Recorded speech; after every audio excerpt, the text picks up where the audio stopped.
My name is Abdul Mohamud, and I'm joined by Robin Whitburn.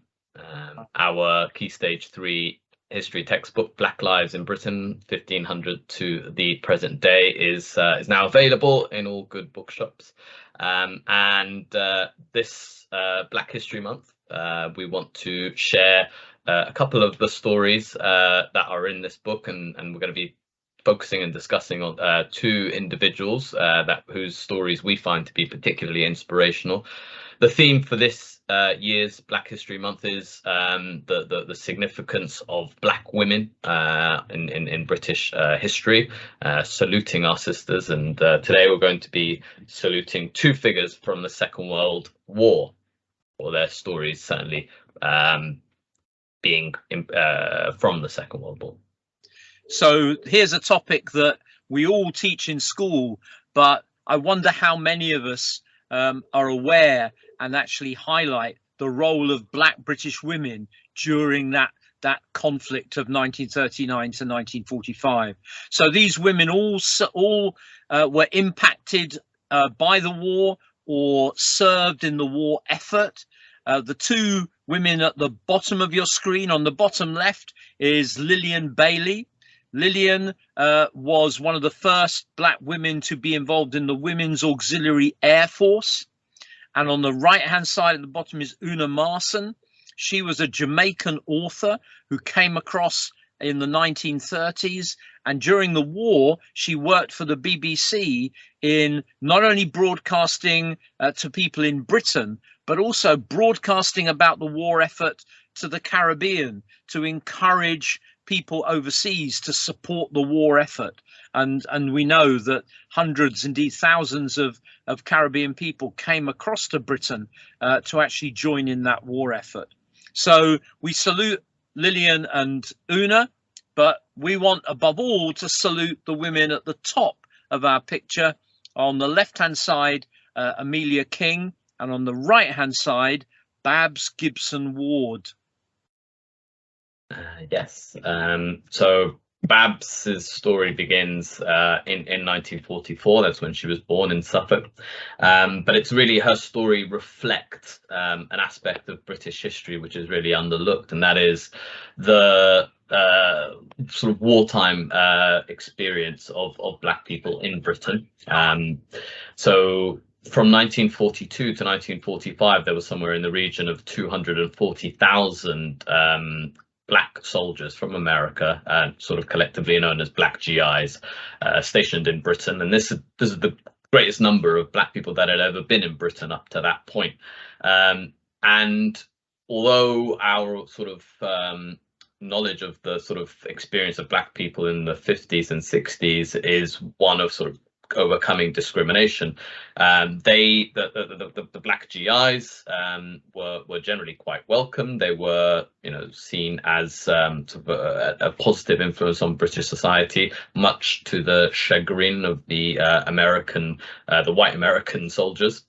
And many of these Black GIs formed relations with white British women, and I think somewhere in the region of 2,000 children were born from such unions. Babs Gibson-Ward was one of them, born in 1944. Her father was a US Air Force engineer who returned to America. Her mother attempted to sort of disguise her parentage, because attitudes at that time, although the Black GIs were welcome, the fear and sort of anxiety around the children born from those unions was quite substantial, the social stigma. And once it became clear that Babs was born of such a union, she was put up for adoption, and she overcomes many sort of horrible experiences in care, and continues and develops a talent for playing the flute, and in later life she manages to overcome this childhood, which really was marked by social ostracization and neglect, to become a sort of proud local community figure, and working in sort of the music education of Liverpool communities. So this month I'm saluting Mrs. Babs Gibson-Ward.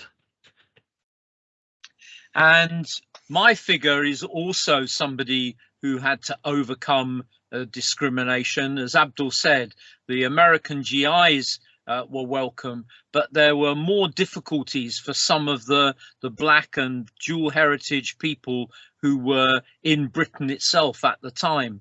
And Amelia King was the daughter of a Guyanese migrant, Henry King, who comes across in the early 20th century. He lives in East London. He has a white English wife. He has Amelia. He also has a son. And Henry and his son join up and they serve in the Second World War in Britain's naval effort. So because her father and her brother are away fighting for the war, Amelia is inspired to do her bit for the country's war effort, and she really wants to get involved in the Women's Land Army.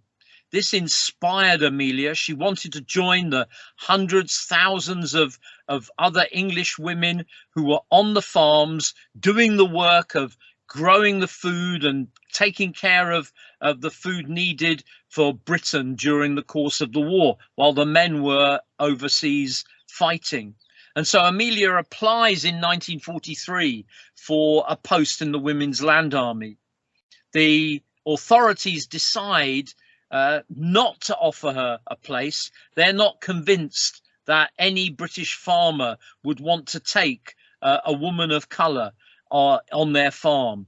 And as a result, they tell her that they won't give her a place in the Women's Land Army. They offer her a place in a munitions factory. And she says, if I'm not good enough to work on the land, why am I good enough to work indoors in a factory? This is not fair. I want to fight for freedom in England, freedom against our enemies. I want to do that on the land.